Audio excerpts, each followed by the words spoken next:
Hi. Alaska holds a real challenge for the VFR pilot, and flying a light airplane to Alaska has been a dream for many years. Maybe you're one who has always wanted to fly the Alaska Highway, but you've held back because of worries about weather and vast distances, lack of facilities, and whatever. Well, while flying the highway in a light airplane offers a real challenge to the VFR pilot, with proper planning and preparation, the rewards are many, and the sense of adventure is still there. Look, don't take my word for it. Why don't you come along with Jenny and me as we leave our beloved Colorado and take you step by step to Alaska and return.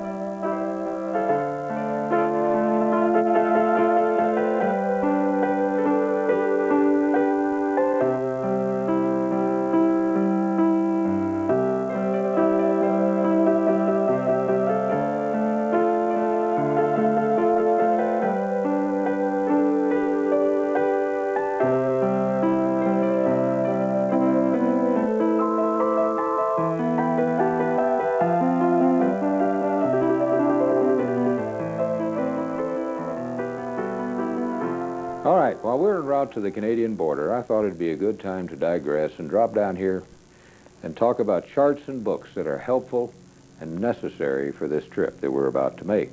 Now remember, the scope of this video is flying the Alaska Highway to Alaska and return, not necessarily touring Alaska. But if you intend to tour Alaska, and I suggest you write the Alaska region of the FAA for their excellent book, free by the way, Flight Tips for Pilots in Alaska. Now, Transport Canada also has a couple of free booklets that are available, and I strongly suggest you write for these. Flying the Alaska Highway in Canada and Air Tourist Information, Canada. Well, that's about the end of the free stuff. Now let's talk about charts. Canadian sectionals are very similar to ours. You can get them from Transport Canada or many U.S. chart dealers. As a matter of fact, I ordered mine from Sporty's Pilot Shop. If you enter Canada in the Calgary area, as we did, you're going to need Calgary, Edmonton, Prince George, Fort Nelson, and Whitehorse, plus the excellent and unique Alaska Highway chart, which is on the sectional scale, covering the route from Fort Nelson to Northway. Also, you need to order, and again, I ordered it from Sporty's. It's available, and it was $15 at the time I ordered it, but it's a very valuable book, the Canadian Flight Supplement. It has many of the Canadian regulations in it, but the most valuable part, as far as I'm concerned, is the fact that it has a detailed description with diagrams of every airport in Canada.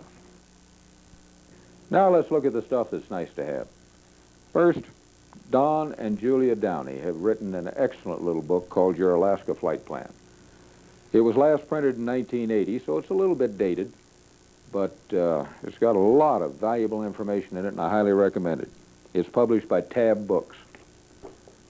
And last but certainly not least, the Milepost. The Milepost is the Bible for those who drive the Alaska Highway.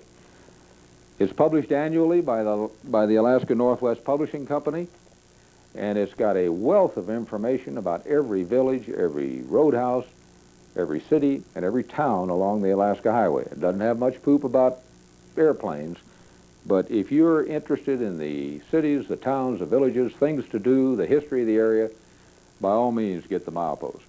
The Milepost and Downey's book are both available from your local bookstore or directly from the publisher. All right, let's talk a little bit about nav aids. What kind of nav aids are you going to need when you fly to Canada? VORs, by all means. There are a lot of VORs in Canada. But the further north you get, the more valuable ADF becomes. Many of the smaller towns and villages and stations will have a non-directional beacon and no VOR. So I recommend both VOR and ADF. In fact, I spent quite a bit of money getting mine fixed before we started out. If you got LORAN, The people that have Loran tell me it's very valuable, and it works fine up there. Oh, I guess Jenny's about ready to cross the Canadian border, and I better get back up there. I caught up with her as she was passing the Cutbank, Montana airport. We have filed an ADCUS flight plan from Great Falls to Lethbridge, Alberta. Lethbridge is one of our favorite places to clear into Canada. Not much traffic and a good airport restaurant. Alberta is high plains country, and the wind does blow occasionally. Today it was gusting to about 40 knots, about 30 degrees from the runway. You can see the blowing dust.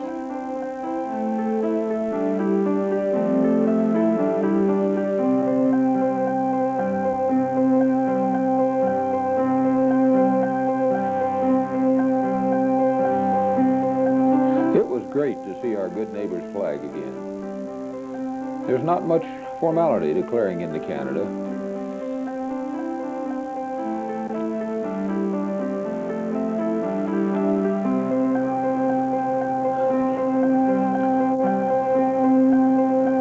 The Lethbridge Flying Club people are sure a friendly bunch, but tie down with my own ropes was 10 bucks a night, and gas was about the highest we paid in Canada. 79 cents a liter, which works out to about 3 bucks a gallon Canadian. Ouch. As I said, clearing customs in Canada is a pleasant and informal experience. There's one thing the Canadians get pretty upset about, though, and that's handguns. You cannot, under any circumstances, import a handgun into Canada. I remember years ago you could seal them and take them on through to Alaska, and they'd check them and unseal them at the border. But not anymore. Importing handguns into Canada is strictly prohibited. Don't try to sneak one in either. If you're caught, the penalties can be pretty severe. How about rifles and shotguns? They're okay as long as the barrels are longer than 18.5 inches. U.S. citizens need proof of citizenship, a passport or birth certificate.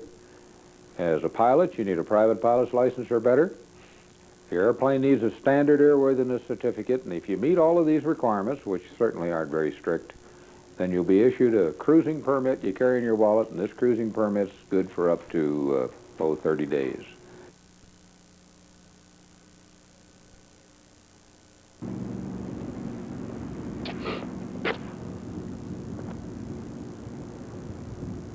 Well, we're in Canada. That was some landing yesterday in that 40-knot wind, and today was supposed to be clear as a bell. And it's been raining all night and all day, but that's typical of the plains of Alberta and western Canada. I think we'll be able to get out of here in an hour or so, but I'll tell you, clearing customs yesterday was great. Courteous, efficient, fast, typical of clearing into Canada. We finally leave Lethbridge in marginal VFR weather on a flight plan to Grand Prairie. We pass the beautiful city of Calgary with its large modern airport and that lovely southern Alberta farmland. Customs is available at both Calgary and Edmonton if you like big cities. As we approach Edmonton, however, our marginal VFR turned to pretty solid IFR, so we picked up an IFR clearance from Edmonton Center and went on the gauges.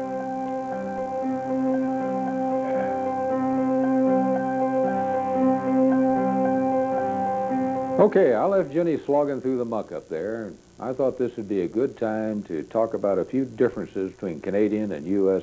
flight regulations. Two differences are, number one, flight plans are required for all flights in Canada, and VFR on top is prohibited in Canada. Other than that, the differences are rather slight, and they're covered in great detail in these two booklets that I asked you to order. Flying the Alaska Highway in Canada and Air Tourist Information in Canada. Also, when flying in designated sparsely settled areas in Canada, Canadian regulation requires that you carry survival equipment. Alaska does too. Both of these lists, Canadian and Alaskan, are rather long, so I've printed them up and included them with this video.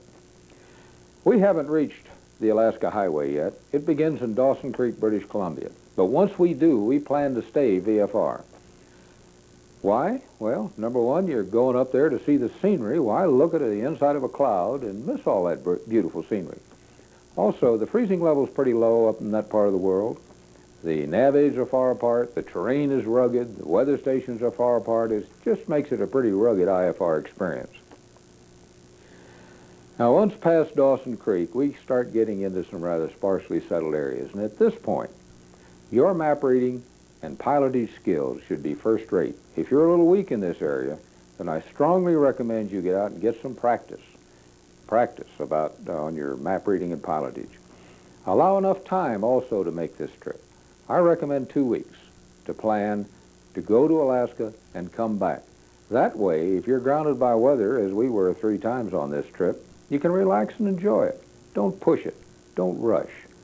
I have, in the past, made it from Texas to Fairbanks in 2 days, but it's also taken as long as a week. All right, it looks like Jenny's probably getting close to Grand Prairie, and she'd like some help landing this thing, so I'm going to get back up there. Sure enough, there's Grand Prairie right on the nose. Grand Prairie, Alberta is a major farming, lumber, and energy community in the Peace River area of northern Alberta and only about 50 miles to the start of the Alaska Highway. It's the last big city airport we'll see for a while, and we decide to spend the night.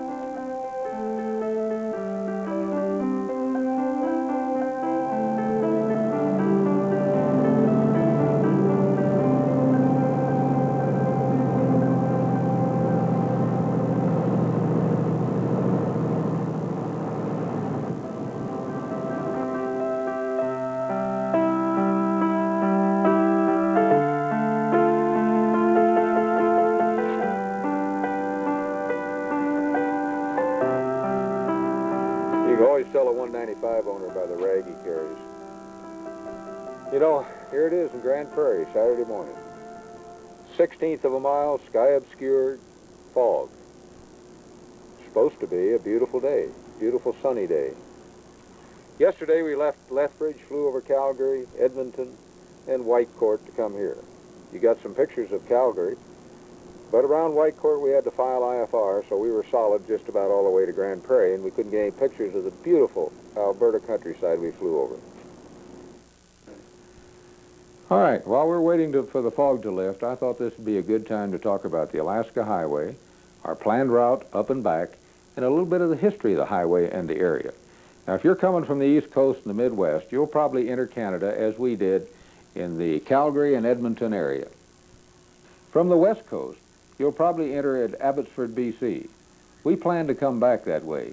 We'll pick up the highway at Dawson Creek and follow it through Fort St. John, British Columbia, Fort Nelson, British Columbia, Watson Lake, Yukon Territory, Whitehorse, the capital of the Yukon, then on up to Northway, Alaska, Delta Junction, which is the end of the Alaska Highway, and then to Fairbanks to visit old friends.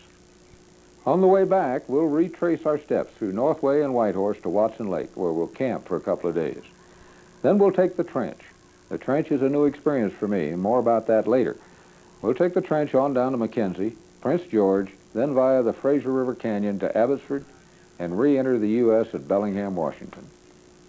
The Alaska Highway was built by the United States Army in 1942, after the Japanese invaded the Aleutian Islands. It was felt that a serious threat to the Alaska mainland existed as a result of that invasion, and we needed an overland supply route that was secure from seaborne assault. About the same time, the Northwest Staging Route was established. Now, the purpose of the Northwest Staging Route was to provide a route to ferry fighter and bomber aircraft to the Soviet Union under the Lend-Lease program.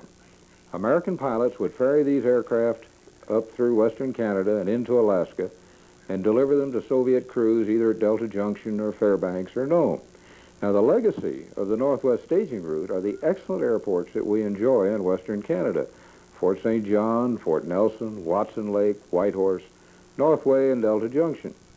If you're interested in the history of this period, there's some excellent books available at bookstores in both Fairbanks and Whitehorse. Okay, it looks like the fog's about to lift, so let's get on with it and head up north. The fog did lift about noon, and we're off and climbing through a scattered layer at about 500 feet and flying over more of that beautiful farm country. There's Dawson Creek, mile 1 of the Alaska Highway. The Dawson Creek Airport is a nice facility with a 5,000-foot paved runway, fuel and Unicom on 122.8. The nearest flight service station is Fort St. John. Note the float pond next to the runway. That's typical in the North Country.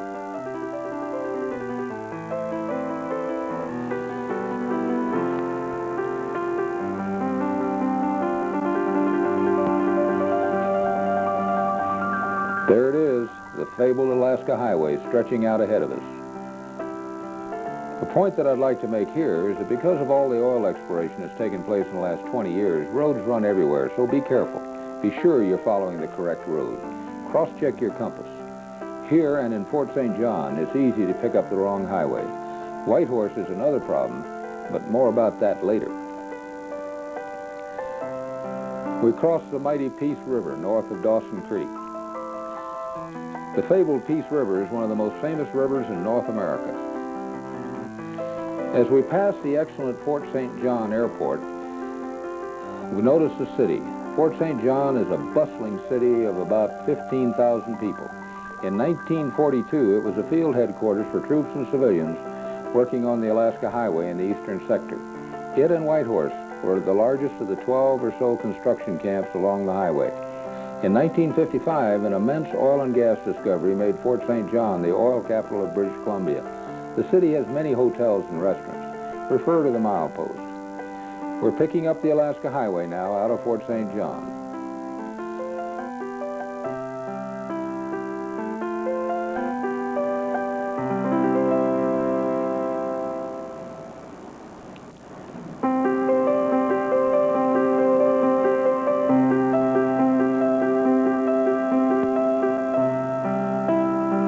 We start to leave the farmland now and head into the wilderness.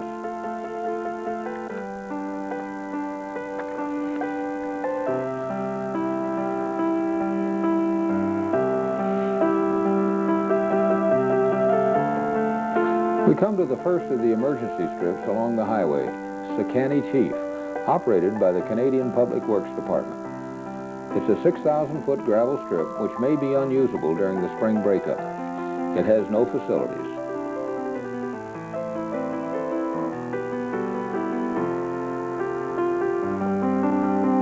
Now we're fixing to leave the plains and enter the Rockies soon.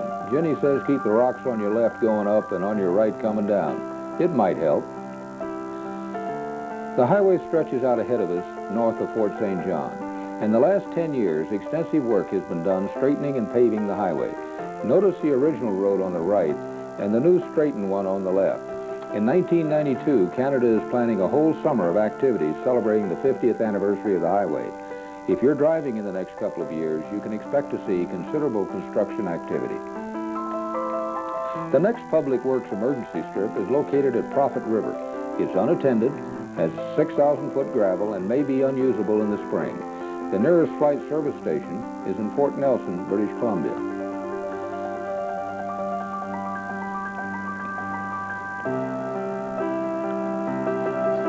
The highway parallels the Prophet River for about 60 miles from Fort Nelson. Approaching Fort Nelson, British Columbia, note the large sawmill in the foreground. Jenny was convinced that was the town. There's the town. Fort Nelson in northern British Columbia has a population of about 4,000, and forestry is a major industry. It was established about 100 years ago as a Hudson Bay Company trading post and grew rapidly during World War II.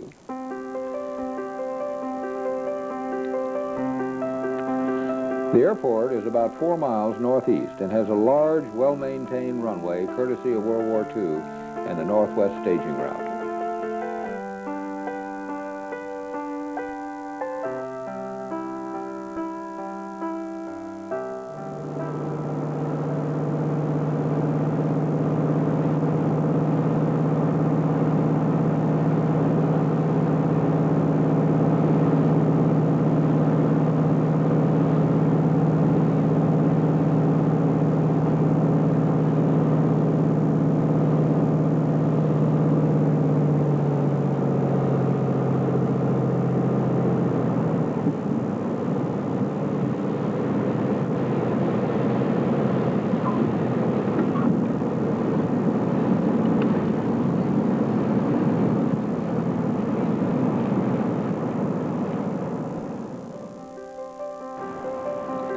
A flight service station is on the field, but no restaurant and only one fuel supplier, Esso. If you want 80 octane, as we did, you best stop at Fort St. John, which is about 225 statute miles back down the road.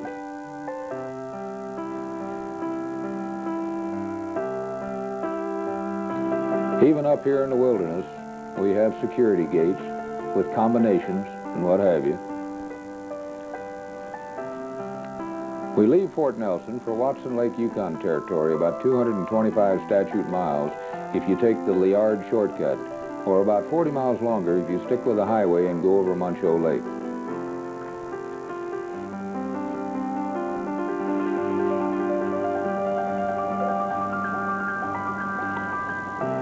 If you go over Muncho Lake, the route is gorgeous. It's beautiful, but unless the weather is perfect, I recommend taking the shortcut along the airway.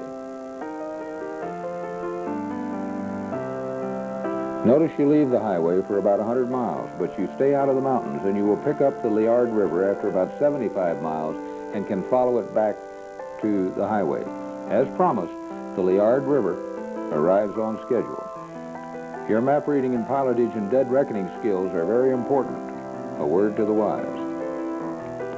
Following the Liard River to rejoin the highway, it seemed from the smoke that all of the North Country was on fire. Right on schedule, we pick up the highway coming in from our left at Liard Hot Springs. Liard Hot Springs Park is a very popular stop for highway travelers. If you want to take a dip in the springs, you can land at another government strip about 10 miles away and try to get a ride. Liard River Strip is 4,000 feet gravel, no facilities, and listed as having limited maintenance. The highway stretches on towards Watson Lake.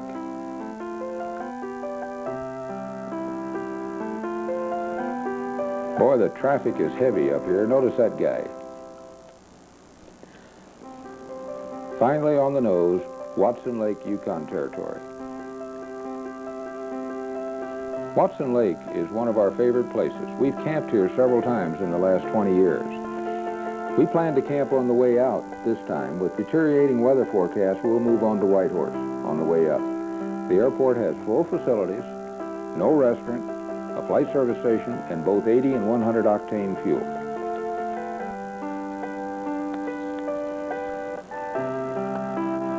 The town is located about 8 miles south with motels and restaurants.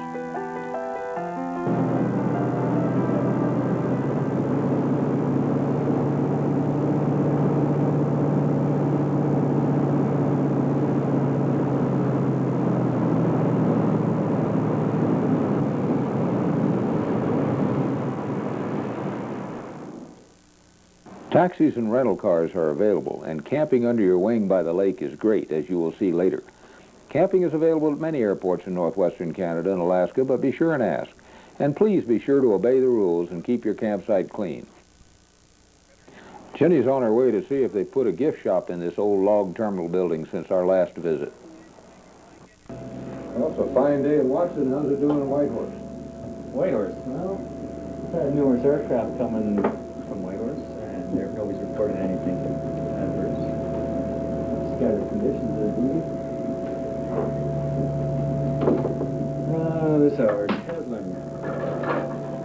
Ceilings, 4,000 scattered, 9,000 scattered, 25,000 thin broken, 15 miles. And reporting towering cumulus 2/10 there. And Whitehorse there, 5,000 scattered, 14,000 scattered, 30,000 thin broken, 40 miles. Also towering cumulus 4/10 at 5,000 feet. And they expect a few showers this afternoon. That sounds like I can talk to that.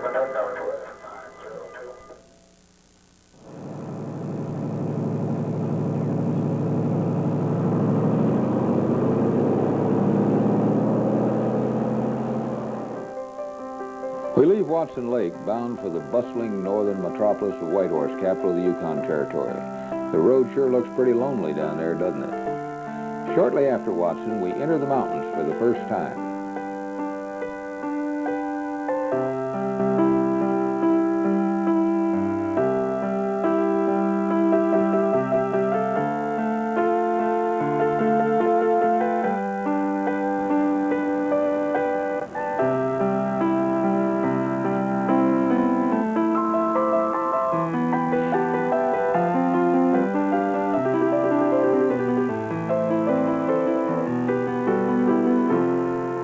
About 75 miles from Watson, we come to the Pine Lake Emergency Strip. It's owned by the Yukon government and is unattended. It's listed as having 6,000-foot gravel.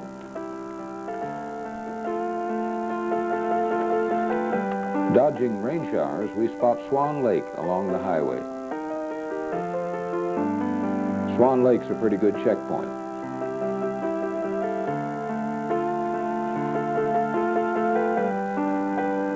Teslin Lake, a little over halfway to Whitehorse, is one of the largest natural lakes in North America. The village of Teslin is a short walk from the airport. Primarily an Indian village, Teslin has a population of about 350. The airport, owned by the Yukon government, has a 5,500-foot gravel runway and may be unusable in the spring. Camping is permitted, and I'm told that fishing for trout, grayling, and pike is outstanding. Guides and boats are available in the village. I camped there on a previous trip and had a great time.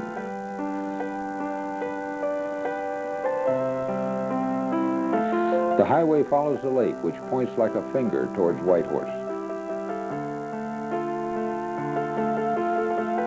We cut the corner here en route to Marsh Lake.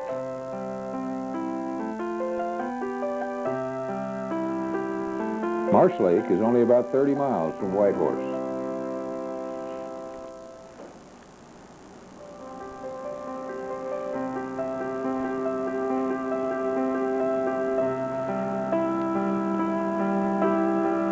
We get our first view of the Yukon River approaching Whitehorse. And there's Whitehorse, the fabled capital of the Yukon. Population about 18,000. This is a fascinating place, and I recommend you rent a car and spend a couple of days here.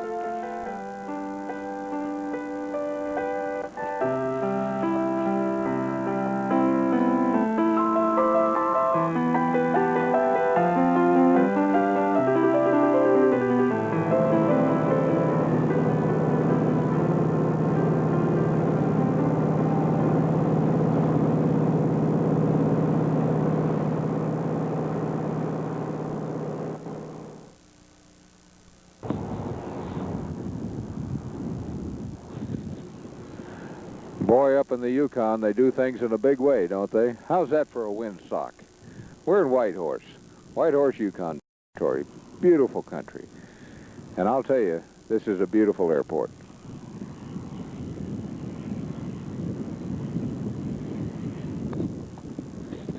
Did you see that DC-3 start to swing in that light breeze? Amazing, isn't it? We stayed in the Airline Inn right across the highway from the airport. Not great, but clean and reasonable by Whitehorse standards. What makes this place special, though, is Rudy's Dining Room. I'll stick my neck out and say that Rudy's is one of the finest restaurants we've ever been in North America. German food and salmon are the specialties. Even if you don't stay over, skip the restaurant in the terminal building and walk over to Rudy's. You won't regret it. Well, what do you know? Old 195LB found a friend overnight. Jan and Emily Schaefer from Cleveland, Ohio area. Jan is a long-time professional pilot, Emily a professional musician, and they were just wandering around for a couple of weeks. We decided we'd travel together for a while. Isn't that one of the things that makes general aviation so neat? You meet the nicest people. Whitehorse has been capital of the Yukon Territory since 1953. It has grown a lot since our last visit, but still retains much of its northern flavor, ranging from the old train station, the world's only log skyscraper, to the restored stern-wheeler Klondike sitting beside the Yukon River.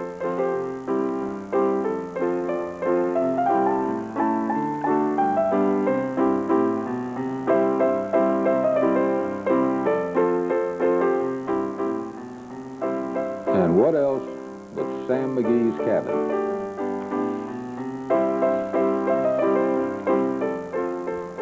Downtown, you'll find a modern, bustling city with fine shops and restaurants.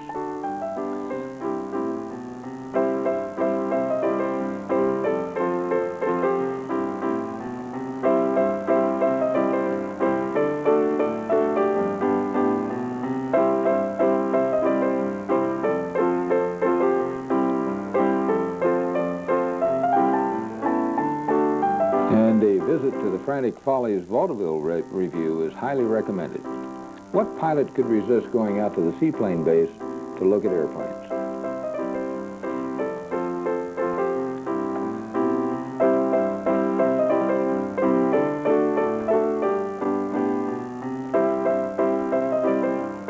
3 great days, we left Whitehorse on an ADCUS flight plan for Northway, Alaska. We took off behind an Air North DC-3.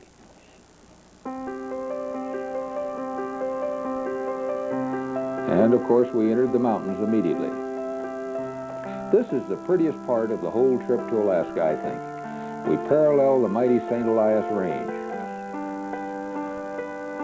The highway follows a series of broad valleys to Northway, about 300 miles. Major checkpoints are Haines Junction,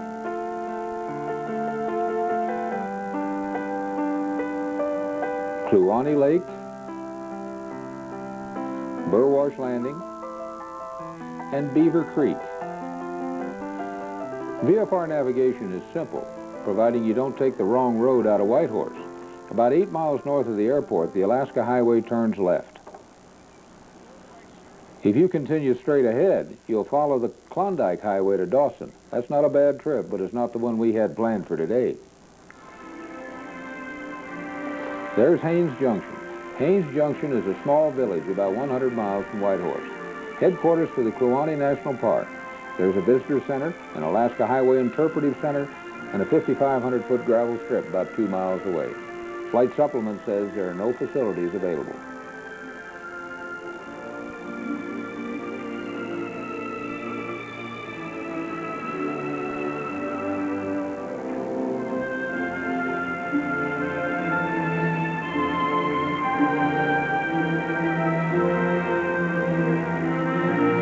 We finally come around the corner to Kluane National Park and the beautiful mountains and the beautiful lake. Kluane Lake is magnificent, and it was a real treat having Jan and Emily along to enjoy it with us.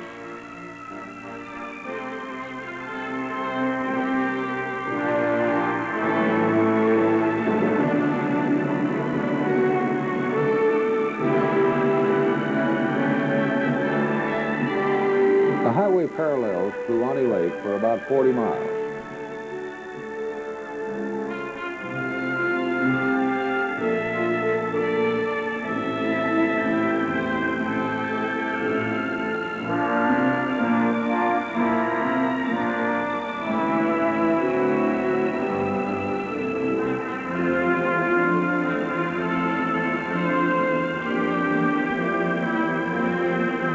Here's Burwash Landing and Burwash Airport just coming into view on the right. The 6,000-foot gravel runway has no services according to the flight manual.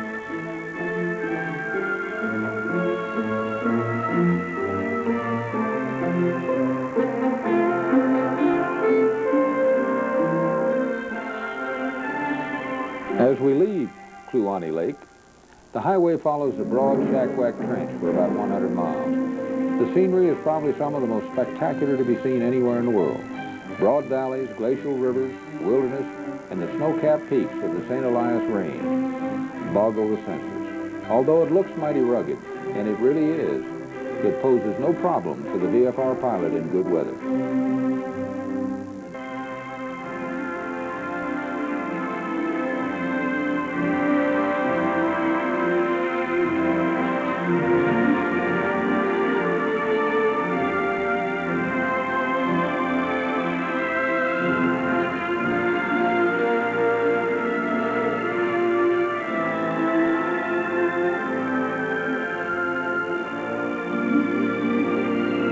Beaver Creek is a Canadian customs station on the Alaska Highway about 50 miles from Northway. Aircraft entering Canada may clear at the 3,750-foot gravel strip, but customs must be notified directly, not by flight plan. I can't see any reason to clear here, really, unless you are based in Alaska and going a short distance into Canada to go fishing or hunting.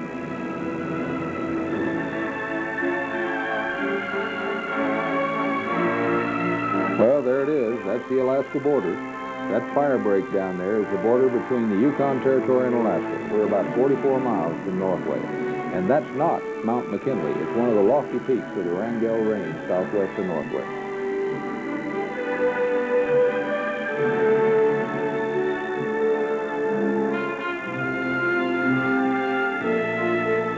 About 25 miles from Northway, we move over an area of swamp, lakes, rivers, and muskeg.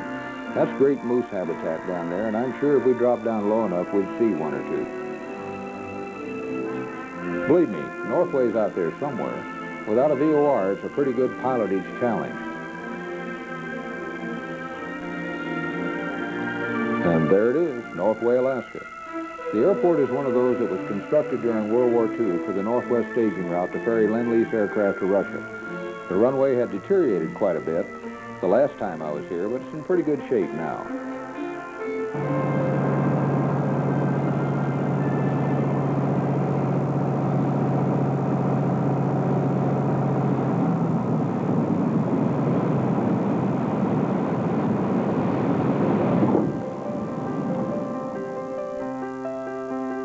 We were sure glad to get here, and Jan and Emily were right behind us. Northway is a full-service airport with fuel, customs, flight service station, restaurant, lodge, and camping. What more can you want? The homemade pies in the restaurant are well worth the stop.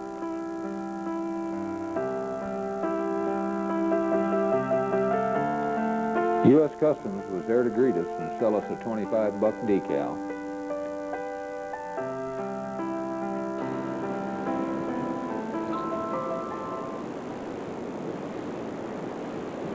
Well, we made it, folks. We're in Alaska. Wasn't that a beautiful flight from Whitehorse? And we had a great time at Whitehorse, too. That's a fabulous town. Well, we're going to refuel here in Northway. We've just cleared customs. Going to go check weather over here at the flight service station. If it's good in McKinley, we're going to go to McKinley. If it's not good at McKinley, we're going to head for Fairbanks. You guys in Northway have sure done a great job decorating this flight service station. How do you like it in Northway? Oh, I love it. Yeah, it's nice. It's nice and clear in the winter and hot in the summer. Yeah. You know, I can remember being down here in 1962 when it was 62 below zero. Yeah, yeah. Well, is it as nice up in Fairbanks and Big Delta as it is down here right now? Well, definitely. We're showing, they're reporting in Big Delta and Fairbanks clear.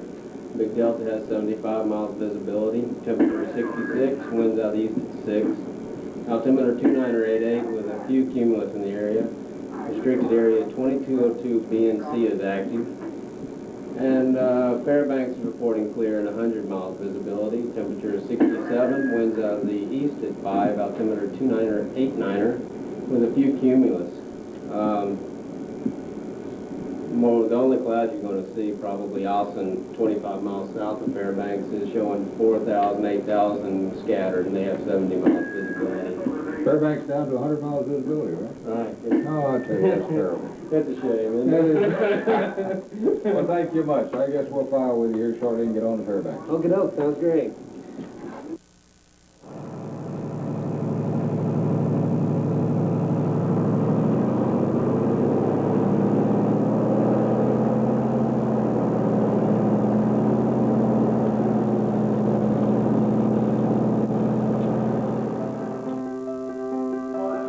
The Northway Flight Service Station is a beautiful facility, and the guys and gals obviously love to work there.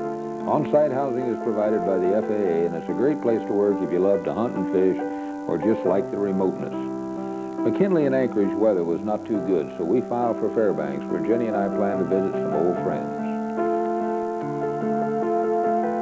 Our first checkpoint is Tok Junction, not far from Northway.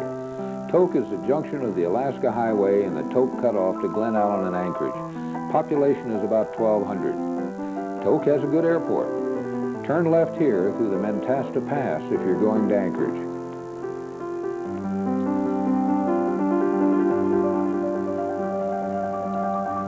We parallel the Alaska Range all the way to Delta Junction.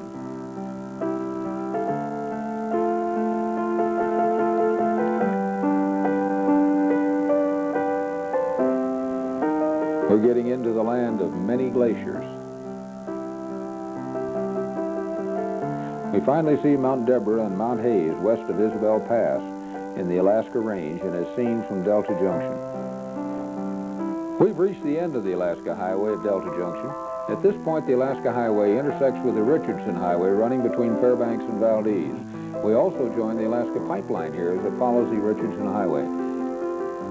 Delta has a gravel strip in town, but the excellent paved airport at Fort Greely, 4 miles away in the site of the flight service station, is no longer open to private aircraft. Fairbanks International is a large modern airport. with excellent general aviation facilities, as you would expect. General aviation is on the east side and airlines are on the west. We're approaching general aviation runway 1 right. The dark-colored first half is the winter ski runway. We will land beyond that. Notice the float pond on the left. There are pretty campsites available on the right side at the far end of the runway.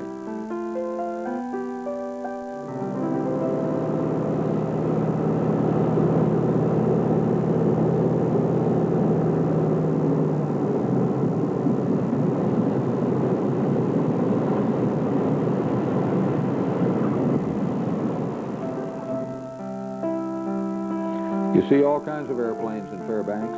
Now that's a set of Tundra tires, isn't it? Looks like they're off a Mack truck.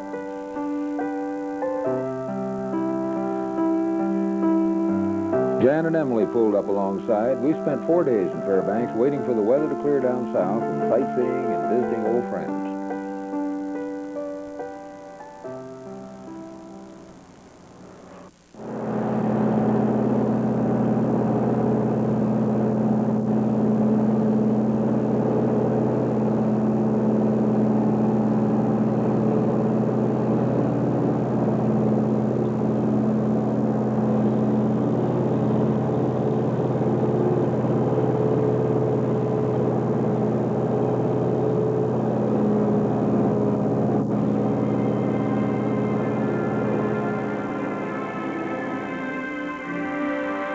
We leave Fairbanks heading south. Fairbanks is a large modern city now with a population approaching 70,000 plus. Nice to see that Jan and Emily are still with us. This is another view of Delta and the start of the Alaska Highway southbound. Note the gravel strip there at the bottom of the picture. We parallel the Alaska Range en route to Northway. We stopped at Northway this time for just a quick turnaround, a quick bite, fuel, and filed an ADCUS flight plan to Whitehorse.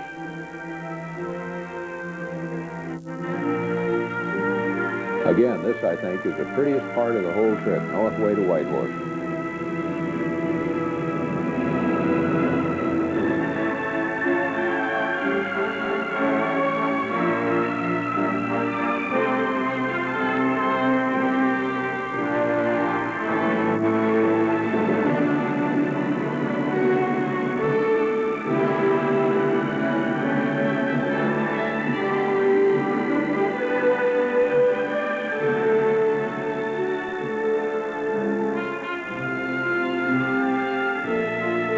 And there's beautiful Kluane Lake right on the nose. Burwash Landing again in case you didn't get a good look at it on the way up. The Alaska Highway runs right along the side of Kluane National Wilderness Park.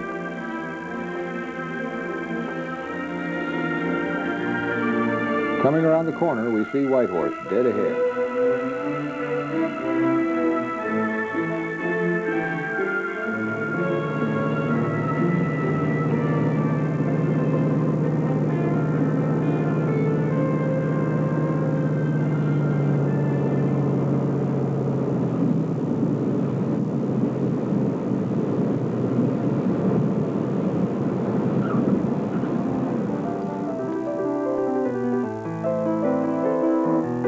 We had to wait for Customs, who were not there because we were about 30 minutes early.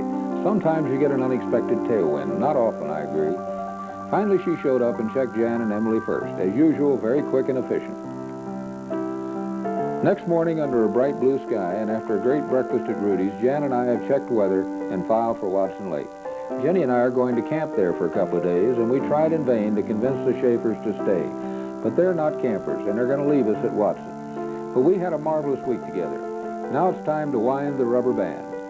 As most of you know, I'm sure, you always pull a radial through a few times before you start, or you're liable to get a hydraulic lock. Oh yes, I pre-flighted and checked that the mags were off before I walked over to Flight Service Station.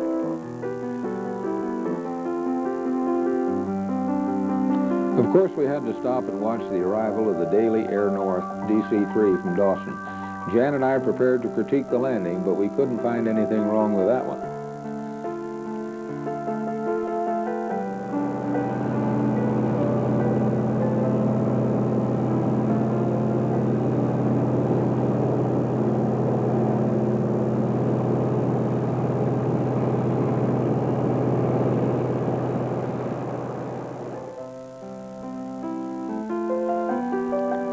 We leave Whitehorse on a very smoky day, and Jan joins up immediately. What I'm about to say now is very important if you're following the highway in marginal weather, or any time for that matter, but it is most critical in poor weather. As you leave Whitehorse heading south, the highway turns left towards Marsh Lake. Don't continue straight towards Robinson and Carcross. The terrain gets very rugged and you could wind up in a situation where you can't turn around. About 25 years ago, I knew a couple who departed Whitehorse in a snowstorm, took the wrong road, and wound up lying out there in the wilderness for 44 days before they were found. If you are scud running, be very careful. It's an easy mistake to make. There's Teslin Lake again. The visibility is about 5 miles in smoke. It's a wonder there are any forests left at all in North America.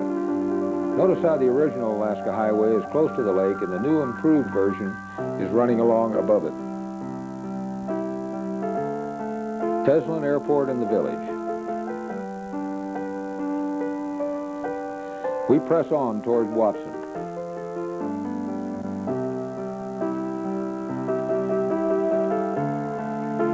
Here's another look at the Pine Lake Emergency Strip about 75 miles from Watson Lake. And there's Watson Lake right on the nose. We're on final.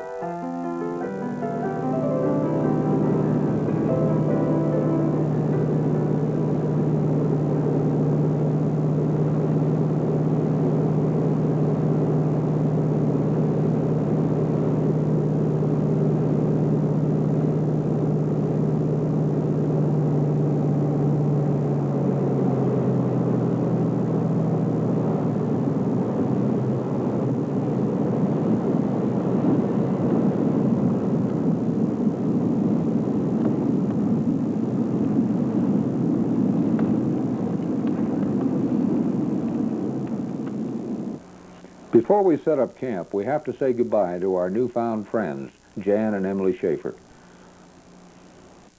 I hate to see you guys go. Oh, Larry. You're really going to go? Well, we'd love to stay here, but we haven't really camped much. You haven't camped much, No. okay. Well, we've had a great time with you. Well, Sure. we've had a wonderful You've had a time ball. with you. I can't tell you how much we appreciate tagging along. You're going on to McKenzie and then on to where? God knows where, right? Well, probably down to Prince George. We'll probably, you know, sleep in a bed that's got sheets. Rub it in. Something like that. Thank you so much. Okay. Listen. All right. You're Had a ball. wonderful. Okay, good. Let me lead you to the door. Well, when you're kind of a novice pilot from the flatlands of Ohio, it's kind of nice to have somebody that knows what they're doing show you the way. And we really appreciate it. That's really the long and short of it. Certainly is. Don't pay any attention to that comment about being a novice pilot. Jan has over 25,000 hours, flew Ford trimotors for 9 years, and his current office is the left seat of a King Air. We hated to see them leave. Right after they left, we were treated to a buzz job by an A-26. I don't know where he came from, but I thought we were back in 1942.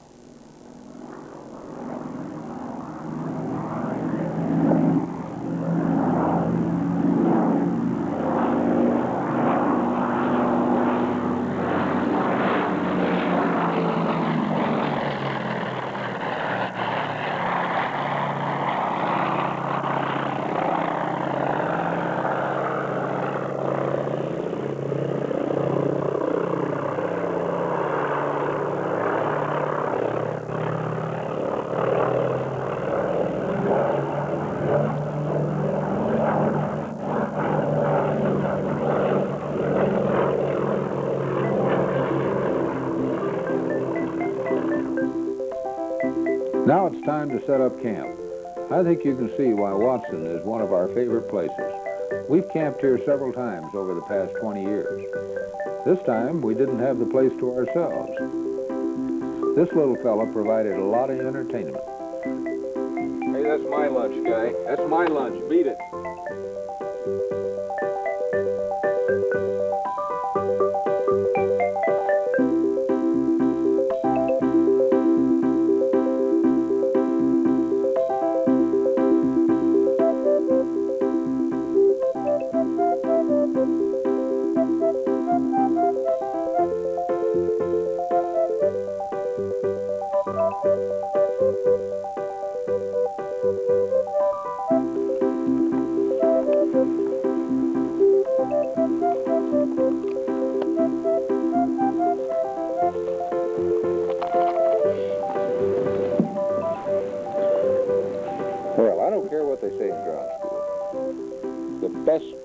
for a horizontal stabilizer is as a dining room table.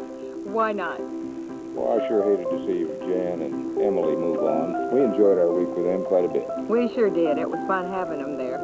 And it made a nice touch to have another 195 couple come along with us to Alaska. Hey, this freeze-dried stuff isn't bad at all. No, I told you it's pretty good. The best thing that campers have had come along in a long time. After dinner, we just rested, read, and then we watched the local seaplane traffic.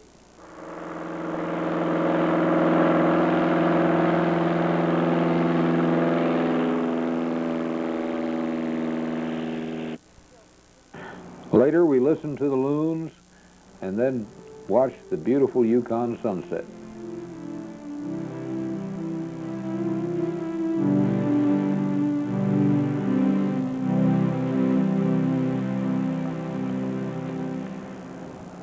One advantage of a chrome spinner is you don't need to carry a mirror. After breakfast, I decided to go up and do a little sightseeing.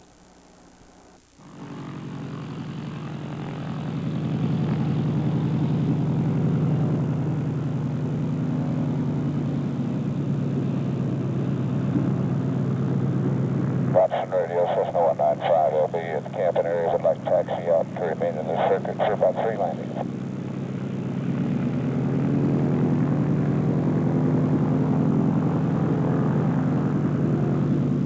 Cessna November 195, Lima Bravo, Watson Lake, Roger, the winds are calm.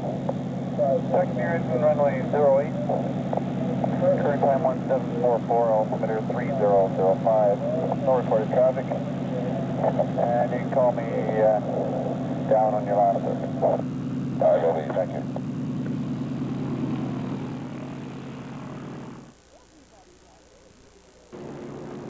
Well, have you figured out where we're going yet? I'm not sure, but there's a long, skinny lake down here. I think we go along that one. This is called the Trench. And we're going to leave Watson tomorrow morning, lie down the trench, Williston Lake, refuel at McKenzie. Sounds good to me. Hope the Okay. weather holds like it is now. Yeah, it's pretty good now, a few towering cumulus, but we've had a great time in Watson Lake. We sure have. Now it's time to get on and come along with us as we go down the trench.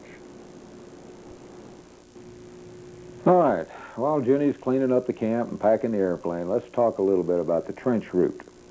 You know, for years, pilots entering Canada from the West Coast and flying to Alaska would usually clear at Abbotsford, British Columbia, then fly up the Fraser River Canyon to McKenzie, cross over the mountains at that point following a good road to Fort St. John and pick up the Alaska Highway.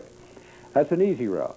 It's close to roads and civilization and highly recommended, particularly if you're flying a light aircraft with limited performance and range, or you're a little bit concerned about a long flight over wilderness.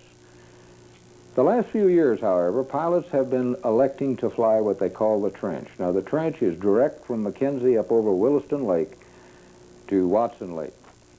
It saves a couple of 100 miles, but I would not even consider it unless the weather was excellent VFR and your aircraft condition was top-notch. And, of course, your map reading and piloting skills were right on the money. It's 450 miles of wilderness with few emergency strips. Get a detailed weather briefing. If there's any doubt, take the long way around through Fort St. John. Remember, there's a lack of weather reporting stations in the trench. It can be good at Watson Lake, and it can be good at the other end at McKenzie. But in between, it can be really bad. Having said that, let's get on with it and fly the trench. Watson 195, LB is taking the active. Line 5, Lima Bravo, Watson Lake, Roger. And take off your discretion. There's a single water inbound from the north, so you're landing on the lake. Roger, I'm monitored then.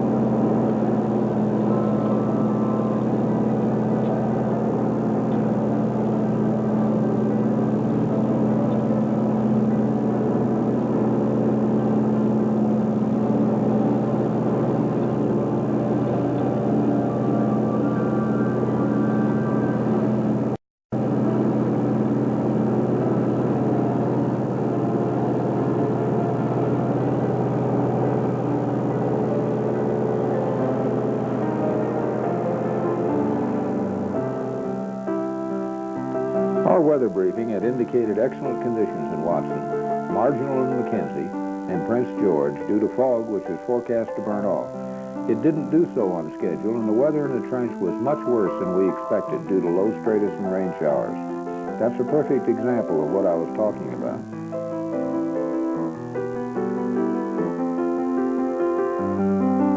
We turn to a heading of 115 degrees, and note that the entrance to the trench is hard to spot.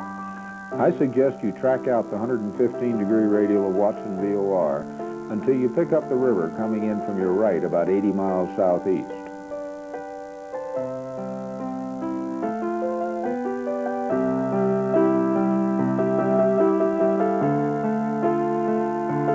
As you can see, the trench is easy to identify on the chart. It points straight as an arrow toward Williston Lake. In excellent weather, it's no problem, but avoid it like the plague if the weather is marginal.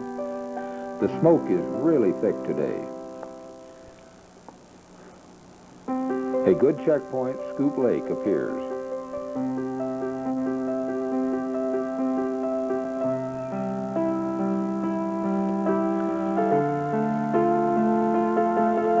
This is what you'll see alongside the trench. It's pretty lonesome out there.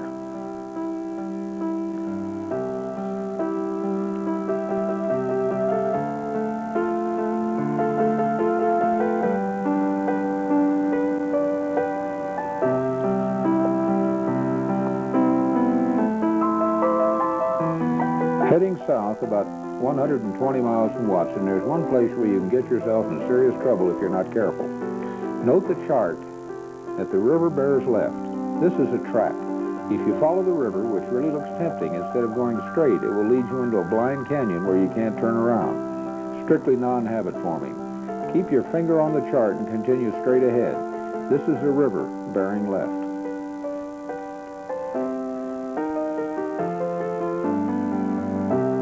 This is what it looks like out the right side. If you're scud running, as we will be very shortly, you will be much lower. From this point on, we encounter some pretty marginal weather and are devoting all of our attention to flying and looking out for rocks.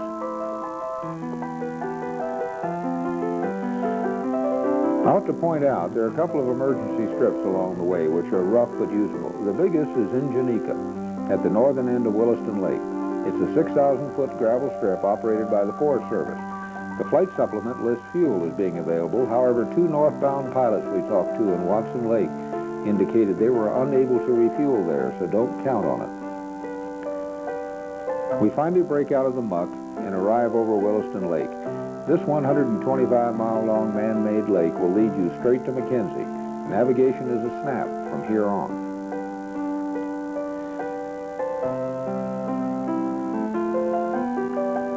McKenzie is down there at the far end of the lake under the fog. As you can see, it did not dissipate as rapidly as forecast.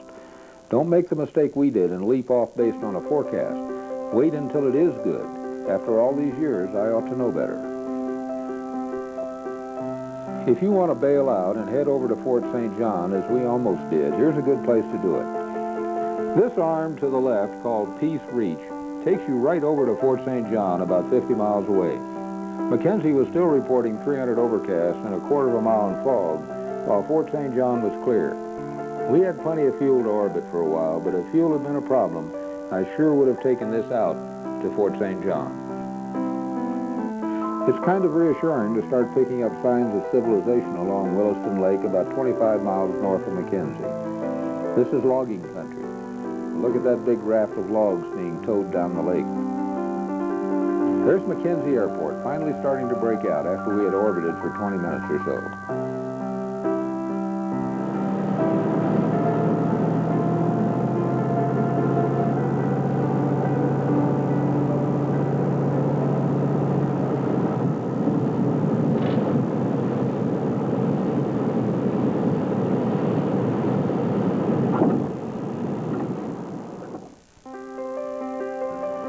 Well, that wasn't one of my better landings. But anyway, McKenzie Airport is a good 5,000-foot paved strip with a weather station and 100-octane fuel available. The nearest flight service station is in Prince George, 50 miles south. There's no food at the airport. McKenzie is okay for a quick turnaround, but better services and 80 octane are available at Prince George. Also, fuel is self-service only at McKenzie.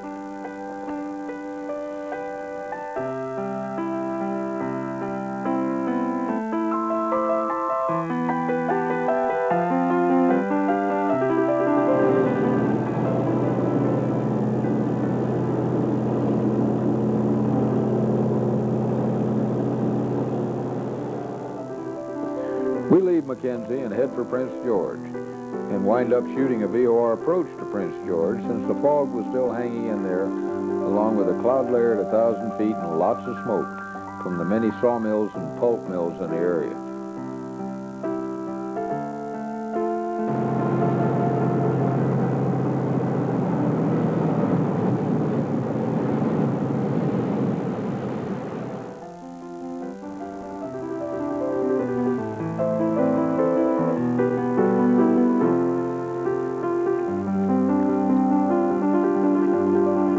Prince George is a large, modern, tower-controlled airport with all the facilities and an excellent FBO and the SO dealer. The flight service station is on the field, and a restaurant is also available in the terminal building.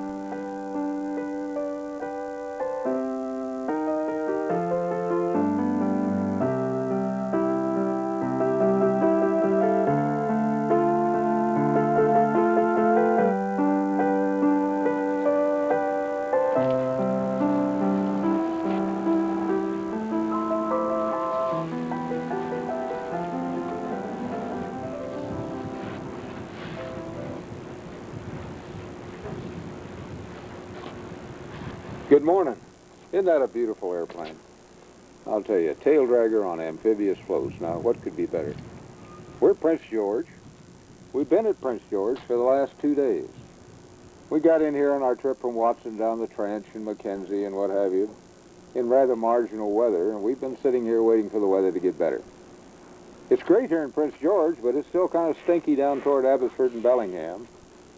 And since we want to take some pictures, we're just going to sit here a while and wait for it to get better down the Fraser River Canyon so we can get some pictures. We didn't get very good pictures coming down the trench because of the weather, but I think we got enough so you can see what we did.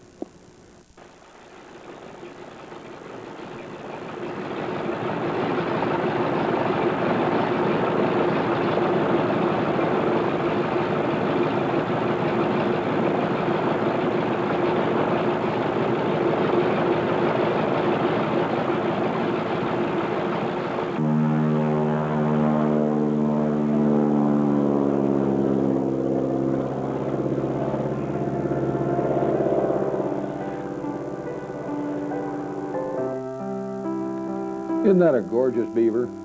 We decided to go on to Williams Lake, about 120 miles down the road, because the weather in Fraser River Canyon and on south is still marginal, but at least we'll be 120 miles closer.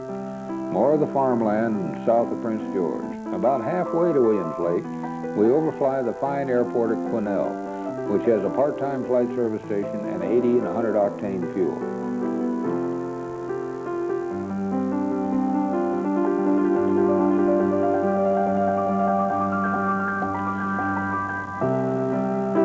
Here we are on left downwind to Williams Lake.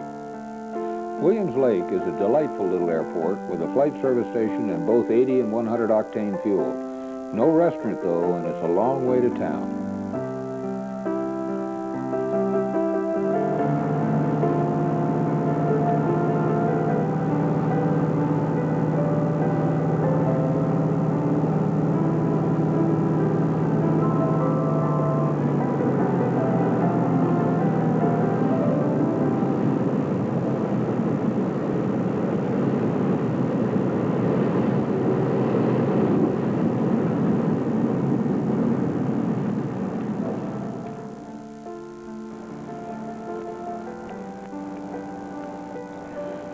We waited here about 3 hours for the weather to improve down south.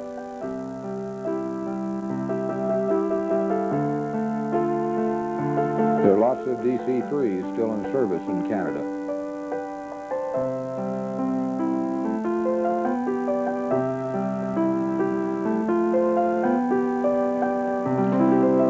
While we're waiting, it's a good time to talk about the Fraser River Canyon. If you're northbound, the Fraser River Canyon is an excellent introduction to mountain flying. Listen to what the British Columbia Council of Aviation has to say about this route. The mountain ranges separate moist coastal air from normally dry interior air, and the area is subject to rapid weather changes. Extreme turbulence can be encountered in moderate winds. I'll second that one. The route should not be used in deteriorating weather when cloud cover is below 5,000 feet, as the weather can change rapidly and close in entirely in minutes. The canyon starts about 80 miles south of Williams Lake over the town of Lillooet and follows a good road down over Lytton and Boston Bar and ends at Hope, British Columbia. There we turn right and go to Bellingham, Washington.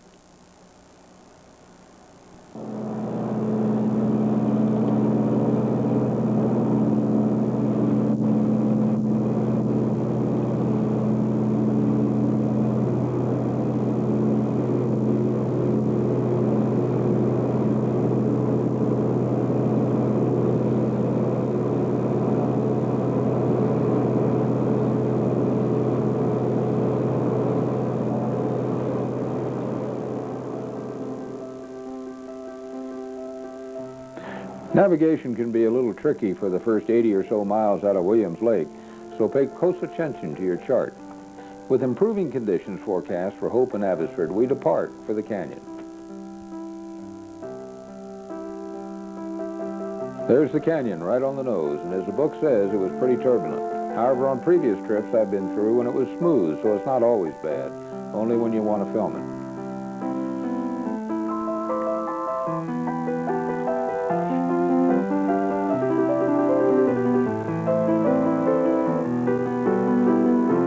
This is the airstrip at Lillooet, about 100 miles south of Williams Lake, where the canyon officially starts. It's operated by the Lillooet Flying Club and is listed as having fuel available. Be careful. It's very easy to get confused along here and go up the wrong canyon. This is Lytton, 35 miles further down the road. The flight supplement says it has no facilities. From here on, the canyon is easier to follow with less chance of confusion.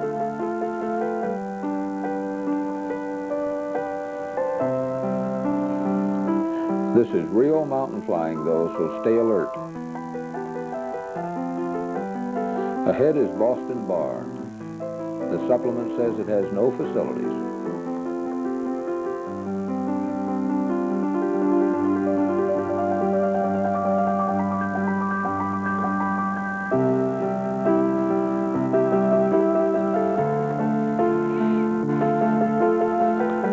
We're approaching the south end of the canyon at Hope, British Columbia.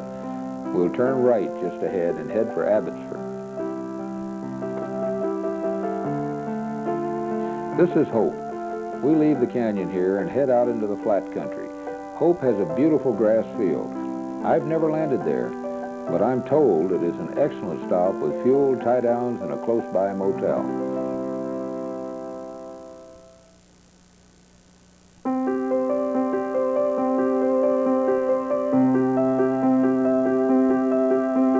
As we come out of the canyon, we look back toward Hope.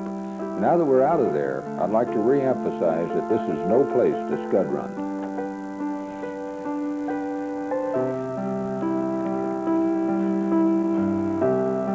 Abbotsford, British Columbia, 30 miles east of Vancouver and about a mile north of the U.S. border. Abbotsford is a place to clear into Canada northbound from the U.S. It's a full-service tower control field with all facilities. Don't plan to come through the second week in August, though, because they got a big annual air show. From here to Bellingham, Washington, our destination is 18 miles. On final to Bellingham.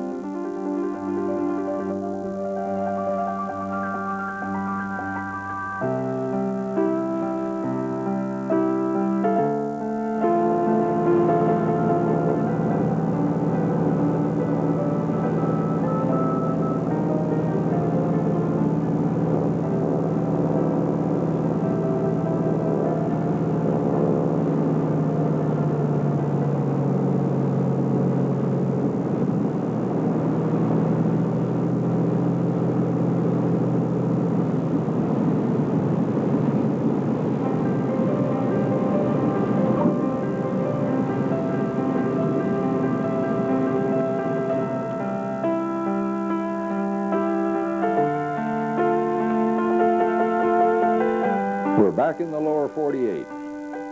And of course, U.S. Customs was there to meet us.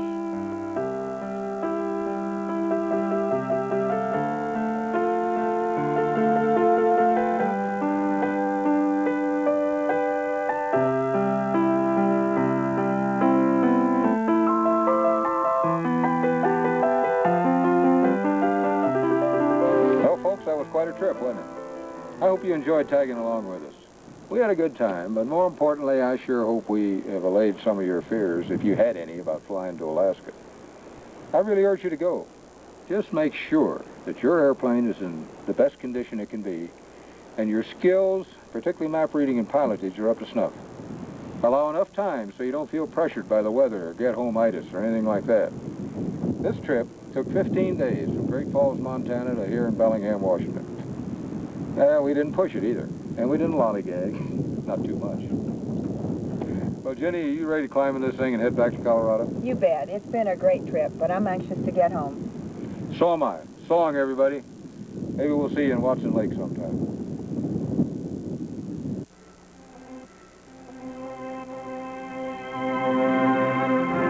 There's a land. Have you seen it? It's the cussedest land that I know, from the big, dizzy mountains that screen it to the deep, death-like valleys below. Some say God was tired when he made it.